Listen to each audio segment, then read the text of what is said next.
سماج اور معاشرے کے اندر کچھ ایسے لوگ بھی ہوتے ہیں جو اپنے آپ کو دین کے ٹھیکیدار سمجھنے لگ جاتے ہیں اور مسجد کے اندر بیٹھ کر کے لوگوں کا ایمان ناپتے رہتے ہیں. ارے وہ تو پوچھو مت، اتنا گیا گزرا ہے، اتنا بیکار انسان ہے، اتنا بڑا پاپی ہے، ایسا ہے ویسا ہے. مسجد میں بیٹھ کر کے لوگوں کا ایمان ناپتے رہتے ہیں.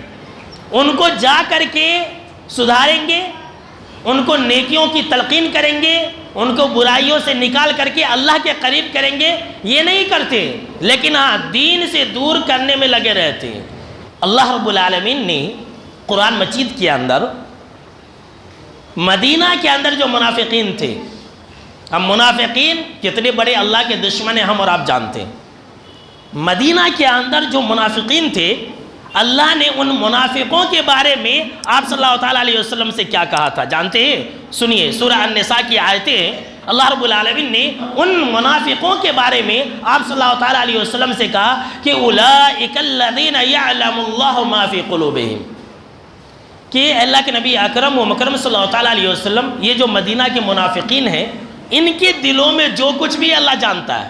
لہٰذا اے اللہ کے نبی اکرم و مکرم صلی اللہ تعالیٰ علیہ وسلم فاعرض عنہم وعظہم، اللہ کے نبی صلی اللہ تعالیٰ علیہ وسلم آپ ان سے درگزر کیجئے، اعراض کیجئے، آپ ان کے ساتھ درگزر والا معاملہ کیجئے.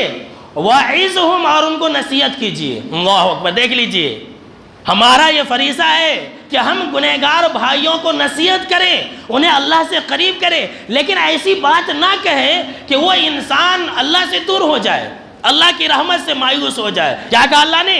کہ اللہ کے نبی اکرم و مکرم صلی اللہ تعالیٰ علیہ وسلم، اللہ ان منافقوں کو جانتا ہے، چھوڑیے، درگزر سے کام لیجئے اور ان کو نصیحت کرتے رہیے. اور ہاں اللہ رب العالمین نے کہا کہ اللہ کے نبی اکرم و مکرم صلی اللہ تعالیٰ علیہ وسلم آپ ان کو ایسی بات کہیں، آپ ان کو ایسی بات کہیں جو فی انفسہم قولا بلیغا، جو ان کے دل میں اترنے والی ہو. اللہ اکبر. دیکھیے، ہم اس طرح سے لوگوں کو اللہ کے قریب کریں کہ ہماری بات اس کے دل میں اتر جائے.